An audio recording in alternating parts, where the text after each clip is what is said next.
Punjab is railing under one of the worst floods since 1988। इसके बहुत सारे कारण हैं जो कि इसके ओरिजिनेटिंग फैक्टर्स हैं और बहुत सारे इसके एग्रावेटिंग फैक्टर्स हैं जिनके कारण ये फ्लड्स आए हैं और जिन फैक्टर्स के कारण ये फ्लड्स एग्रावेट हुए हैं।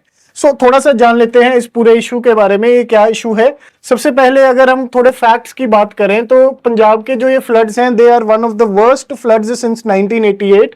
और ये इस बार जो फ्लड्स हैं they have come across all the major rivers of Punjab. Punjab में 4 मेजर रिवर्स हैं, रावी, ब्यास, सतलुज एंड घग्गर।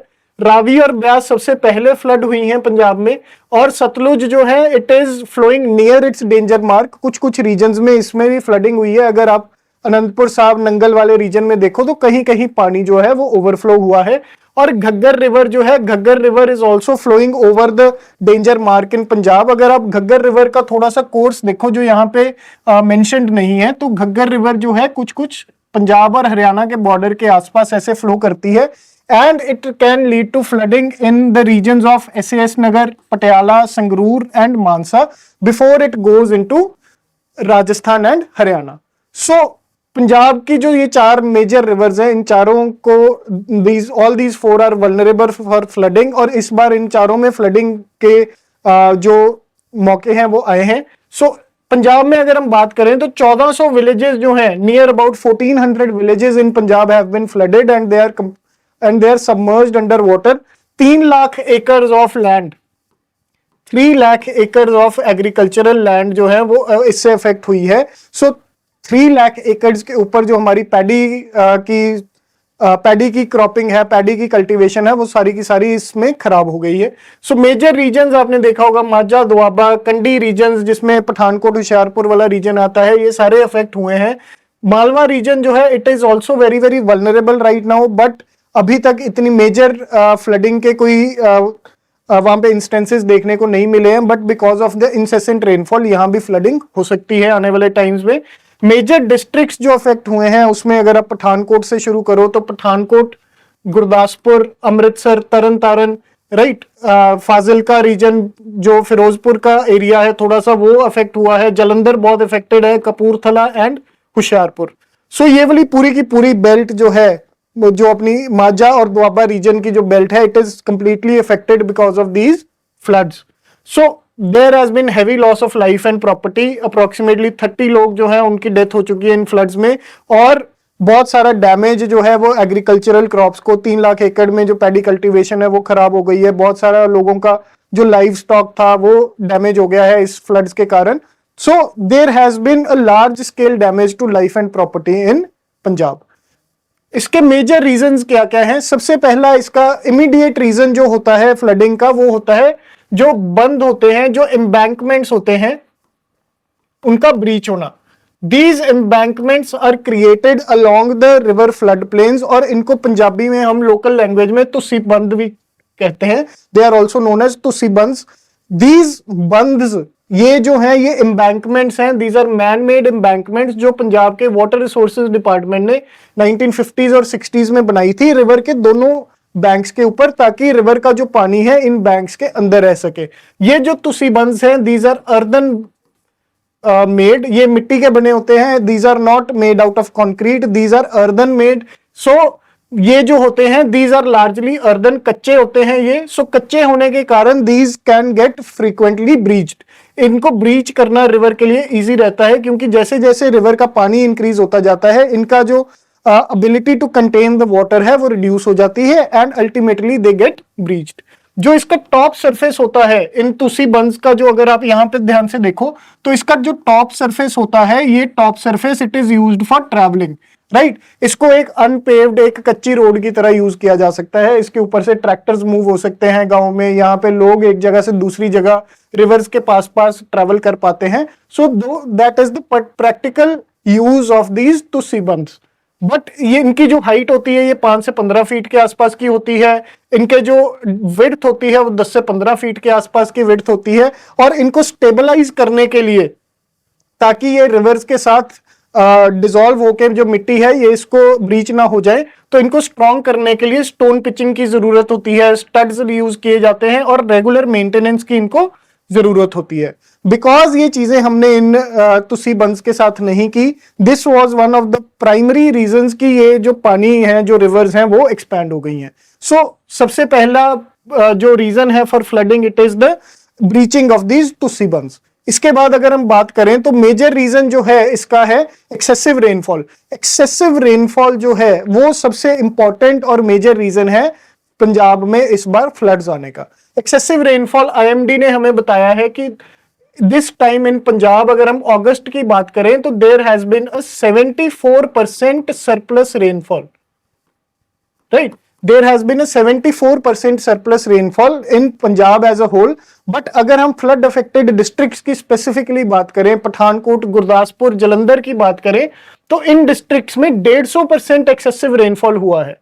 सो अगर लॉन्ग टर्म एवरेज की बात करें तो उससे कंपेयर किया जाए तो 150% एक्सेसिव रेनफॉल इन पठानकोट, गुरदासपुर और जलंधर जैसी डिस्ट्रिक्ट्स में हुआ है, जिसके कारण फ्लडिंग हुई है। अब एक्सेसिव रेनफॉल का क्या कारण था? एक्सेसिव रेनफॉल के 3 मेजर कारण हैं। सबसे पहला कारण है इसका ITCZ। अगर हम इंडिया और पाकिस्तान की बात करें तो जो ये ITCZ है, जो इंटर ट्रॉपिकल कन्वर्जेंस जोन है, इसने क्या करा है कि इस रीजन के ऊपर it has created an intense low pressure.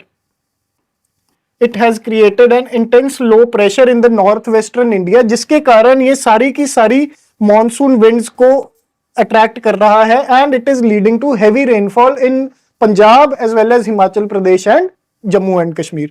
So first reason इसका है excess the existence of low pressure region because of the ITCZ। इसके अगर हम दूसरे रीजन की बात करें then there is a role of sub tropical westerly jet stream.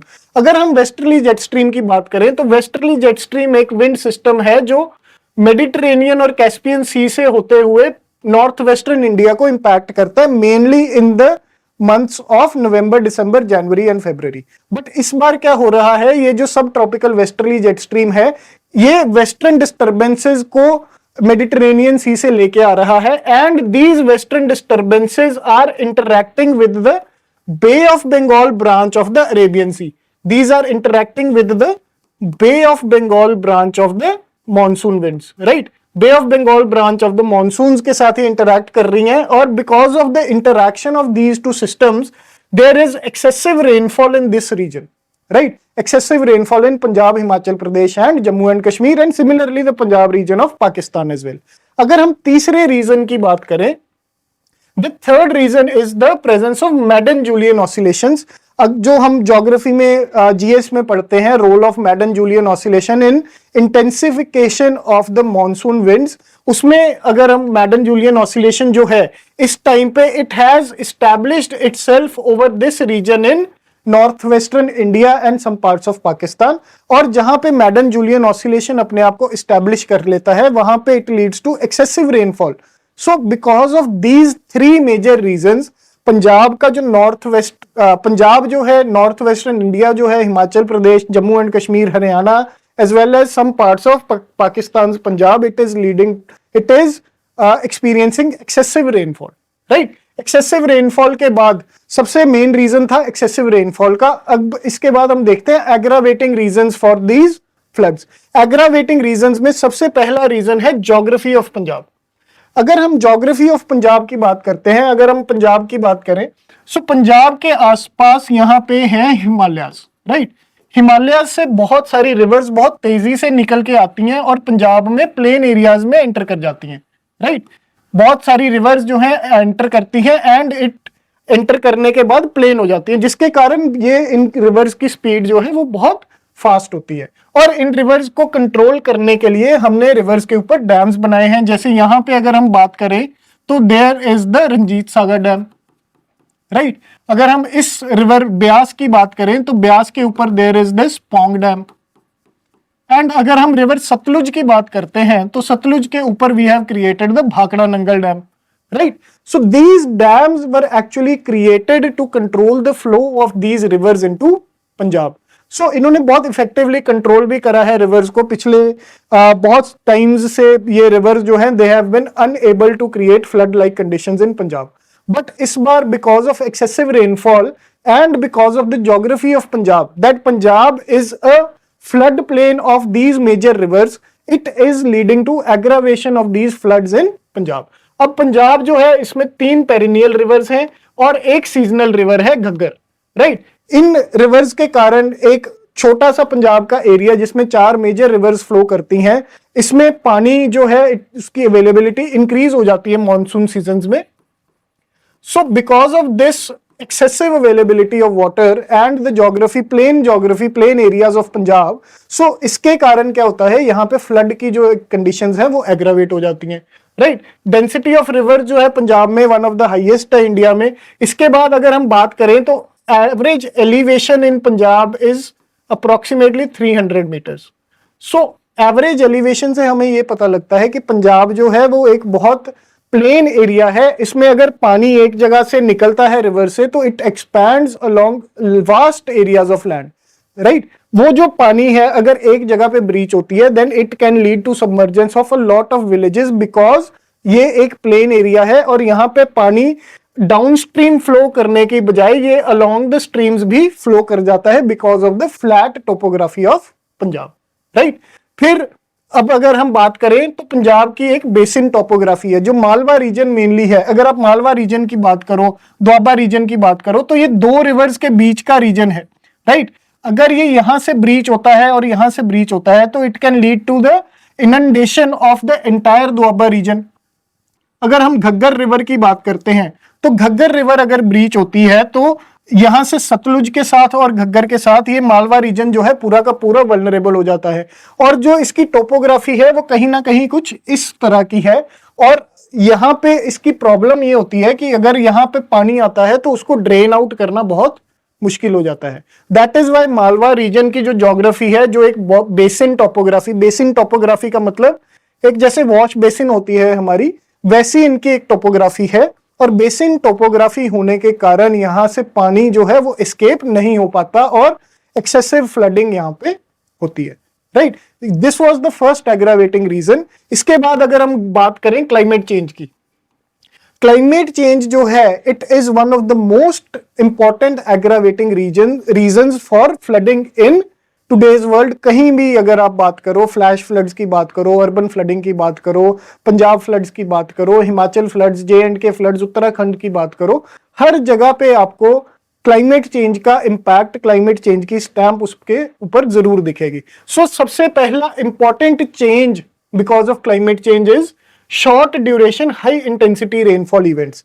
आपने पहले देखा होगा कि अगर हम इसकी बात करते थे, अगर मॉनसून रेनफॉल्स होती थी तो बहुत 3-3, 4-4, 5-5 दिन के ऊपर जो रेनफॉल है वो होती थी और धीरे धीरे रेनफॉल होती रहती थी। बट आजकल क्या है कि रेनफॉल 2-3 घंटे होती है बट बहुत हाई इंटेंसिटी ऑफ रेनफॉल उस टाइम में हो जाती है। उस हाई इंटेंसिटी रेनफॉल के कारण क्या होता है कि एकदम से पानी का लेवल जो है वो बहुत इंक्रीज हो जाता है, which can often lead to breach of these to sea bunds as well as concrete embankments, right? So उसके कारण फ्लैश फ्लड्स अपस्ट्रीम एरियाज में आ सकते हैं और फ्लडिंग जो है डाउनस्ट्रीम एरियाज में हो सकती है। Then second region related to climate changes increase in global warming. अब ग्लोबल वार्मिंग इंक्रीज होने के कारण, अगर ग्लोबल वार्मिंग इंक्रीज होती है तो टेम्परेचर ऑफ एयर जो है, temperature of air will also increase. अगर टेम्परेचर किसी भी चीज का इंक्रीज होता है तो बेसिक लॉ ऑफ थर्मोडायनेमिक्स ये कहता है कि इसकी वाटर होल्डिंग कैपेसिटी जो है, जो इसकी वाटर होल्डिंग कैपेसिटी है it also increases. This means कि इसका जो वाटर होल्डिंग कैपेसिटी, इसकी एब्सोल्यूट ह्यूमिडिटी जो है वो इंक्रीज हो जाती है। उसके कारण क्या प्रॉब्लम आती है कि the ability of air to hold moisture increases और उससे जब रेनफॉल होगी तो वो सारा का सारा मॉइस्चर एकदम नीचे गिरेगा आके and it will lead to excessive rainfall in that at that point of time, right? Then climate change also accelerates glacial retreat and increases GLOF की भी एक्टिविटी इंक्रीज हो जाती है। आपने देखा होगा कि हिमाचल प्रदेश में पिछले 1-2 महीनों में बहुत सारे फ्लैश फ्लड्स आए हैं, वो कहीं ना कहीं ग्लॉफ भी उसका रीजन है, कहीं ना कहीं फ्लैश फ्लडिंग भी उसका रीजन है और कहीं ना कहीं क्लाइमेट चेंज इन चीजों को एग्रावेट कर रहा है। देन जो क्लाइमेट चेंज है it has played an accentuating role, मतलब कि इसको एग्रावेट करने में क्लाइमेट चेंज का बहुत बड़ा एक रोल रहा है, राइट। इसके बाद अगर हम बात करें तो इन्वेसिव स्पीशीज जो है वो इंपॉर्टेंट रीजन है which has led to aggravation of floods in Punjab. Punjab में एक इन्वेसिव स्पीशीज है जिसको हम जलखुंभी भी कहते हैं, जो कि जलखुंभी या केली भी बोला जाता है, जिसका इंग्लिश नाम है वाटर हियासिंथ। ये जो वाटर हियासिंथ है, अगर आप इसको इसमें देखेंगे, so these are large scale invasive species, plants की स्पीशीज होती हैं जिनकी रूट्स बहुत ज्यादा डीप होती हैं, और इन डीप रूट्स के कारण ये पानी के फ्लो को आगे जाने से रोक लेते हैं। सो जब ये पानी के फ्लो को आगे जाने से रोकते हैं, इसके आसपास का जो रीजन होगा, इसके आसपास के रीजन में जो पानी का लेवल है वो इंक्रीज हो जाता है and it can lead to flooding. अगर ये यहां पे फ्लडिंग क्रिएट कर सकता है, तो अगर ये एकदम से ब्रीच हो जाए, अगर ये जलकुंभी का जो सिस्टम है ये एक तरह का एक बंद बन जाता है, अगर ये एक बंद एकदम से ब्रीच हो जाता है, so this bund can lead to flooding in the downstream areas as well. So it can lead to downstream flooding as well. ये जो जलकुंभी है या वाटर हियासिंथ है, it was introduced from the Amazon river basin. ये India की स्पीशीज नहीं है, it is not an Indian species, right, it is not an Indian species. It has been imported from Amazon River Basin in the 19th century by the British. अंग्रेजों ने इसको introduce किया था इंडिया में for ornamental purposes and for aesthetic landscaping, क्योंकि ये जो water hyacinth है it creates beautiful colour of flowers. So ये जो है ये ऑर्नामेंटल पर्पसेस के लिए इनको बनाया गया है। सो इसको जब इंट्रोड्यूस करा गया, so it was for ornamental purposes, but अब ये वहां से एक्सपैंड होके it has turned into invasive species, right. It chokes reverse, tanks, irrigation canals, stopping the natural flow of river. अब ये जो नेचुरल फ्लो ऑफ रिवर को जब ये रोकेगा, तो it will lead to flooding in the downstream regions as well as in the regions which are along that channel, ठीक है। सो इसके कारण भी जो फ्लडिंग है ये एग्रावेट हो रही है। अगर हम इंडिया की बात करें, तो अगर आप हरीके में देखें, सो पंजाब में हरीके जो है, हरीके में ये जलकुंभी जो वाटर हियासिंथ है, इसके कारण बहुत सारी प्रॉब्लम्स वहां पे आती रहती हैं and administration has to remove it every year to clear out the water channel, so that पानी जो है वो इजीली अपने चैनल में मूव करता रहे, राइट। इसके बाद अगर हम बात करें एग्रावेटिंग रीजंस की, तो ह्यूमन एक्टिविटीज भी एक बहुत बड़ा एग्रावेटिंग रीजन है। सबसे पहला रीजन इसमें है पुअर डैम मैनेजमेंट का। पुअर डैम मैनेजमेंट में सबसे पहली प्रॉब्लम यह है कि we failed to anticipate the amount of rainfall that is going to happen in this year, right. So this was a big failure of IMD. IMD could not predict the actual amount of rainfall that is going to happen in this region. So उसके कारण हमारी जो dam की management थी, अगर हमें पहले पता हो कि this amount of rainfall is going to happen in this region, so we could have slowly and gradually reduced the levels of these dams, पानी का लेवल उन डैम्स में कम कर देते, but because we could not anticipate the amount of rainfall, so our dam management was also not very smart, so that is a reason. Then desilting of rivers was not carried out at the right point of time. Her river की monsoon से पहले desilting होनी जरूरी होती है, ताकि उसके river channels जो हैं वो क्लियर रहें और पानी जो है इजीली उस चैनल से मूव आउट हो जाए। अब आपने माधोपुर बराज की बात सुनी होगी। माधोपुर में आपने देखा कि कैसे उसके जो 2 फ्लड गेट्स थे they broke down, they broke out because Madhopur barrage की डीसिल्टिंग नहीं हुई थी। माधोपुर बराज की डीसिल्टिंग इसलिए नहीं की गई थी क्योंकि इट वाज नॉट एंटिसिपेटेड कि इतनी रेनफॉल इस रीजन में होगी। सो कहीं ना कहीं हमारी प्लानिंग की प्रॉब्लम इसमें रही है, right. Then poor maintenance of river embankments, जो हमारी तुस्सी बंध्स थे, तुस्सी बंध्स में हमने समझा था कि दे नीड रेगुलर मेंटेनेंस, वो रेगुलर मेंटेनेंस इनकी नहीं हुई। सो रेगुलर मेंटेनेंस ना होने के कारण इनको जो ब्रीच रिवर्स ने बहुत जगह पे करा, राइट, ब्रीच हुआ, इनका ब्रीच होने के कारण फ्लडिंग हो गई। देन मैन मेड रीजंस में, ह्यूमन एक्टिविटीज में डिफॉरेस्टेशन ने इसको बहुत एग्रावेट करा है। डिफॉरेस्टेशन आपने देखा होगा कि रिवर्स के साथ बहुत सारे, जैसे जैसे पानी का लेवल इंक्रीज हो रहा था, तो वाटर जो वुडन लॉग्स थे अपस्ट्रीम एरिया से नीचे आ रहे थे। So that shows the level of deforestation along the river channels, right. वो ऑफिशियली हो रही है, अनऑफिशियली हो रही है, कोई माफिया कर रहा है, कोई प्राइवेट डेवलपर कर रहा है, किसी की प्राइवेट लैंड से आए हैं, etcetera etcetera, but the problem is कि डिफॉरेस्टेशन तो हो रही है। सो डिफॉरेस्टेशन अपने आप में ही एक एग्रावेटिंग रीजन होता है फ्लड्स के लिए, क्योंकि trees have the potential to stop water. When we do not have trees, there is nothing to stop the flow of water, right? So because of all these reasons, ये जो floods हैं पंजाब में, they have aggravated, they have created so much of problem and they have created so much of damage to life as well as property in Punjab.